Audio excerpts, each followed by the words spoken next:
Наконец-то нам его показали официально. Сегодня была презентация X-класса от компании Mercedes.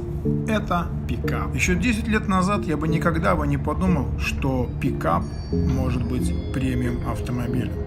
А если бы мне сказали, что Mercedes делает полугрузовик, то бы, наверное, засмеялся и подумал бы, ну что, неужели такие трудные времена? Но все изменилось, тенденции меняются, рынок пикапов развивается дальше, как и развивался, и чем дальше, тем больше. Поэтому неудивительно, что Mercedes вышел на этот рынок. Итак, Mercedes-Benz X-Class достигает в длину 5340 мм, в ширину 1920 мм, а в высоту 1819 мм. Длина колесной базы достигает 3150 мм, а дорожный просвет составляет 202 мм для передней оси и 221 мм для задней. Новый X-класс построен на базе Nissan Navara, которая служит базой для этого пикапа. Но на этом все и заканчивается. Дальше мы видим Mercedes. Внутри или внешне это Mercedes. Тем, кто решится купить себе этого прекрасного красавчика, будут доступны 3 варианта исполнения пикапа.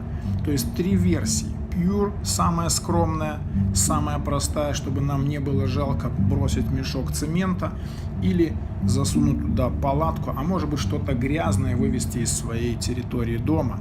Прогрессив, продвинутая версия, в которой уже ты будешь чувствовать себя и комфортно, и не стыдно выехать на работу.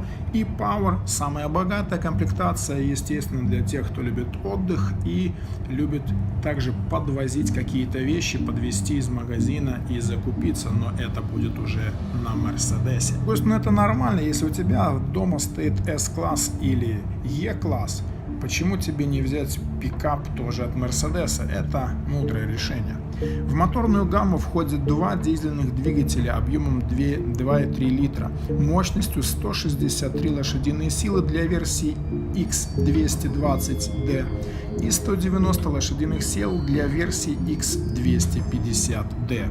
Будет доступен и единственный в гамме бензиновый мотор для версии X200, развивающий 165 лошадиных сил, но для ограниченного числа рынков. Ну а в середине 2018 года появится и топовый дизельный V6 мощностью 258 лошадиных сил. Не удивлюсь, если спустя год мы увидим и AMG-версию, которая будет просто шикарна.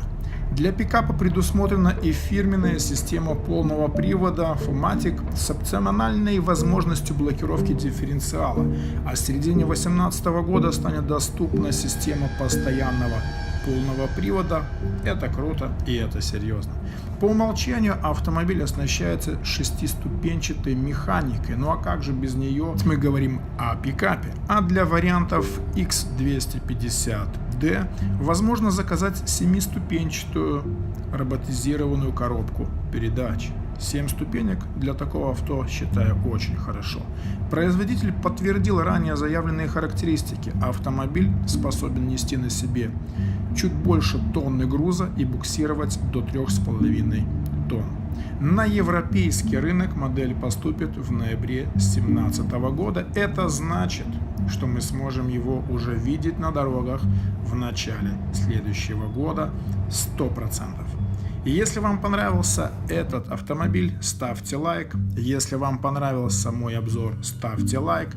Если вам не понравился этот автомобиль, не понравился мой обзор, ставьте дизлайк, пишите свои комментарии. И если вам и понравилось, и не понравилось. А с вами был Стэн. До новых встреч. Всем пока.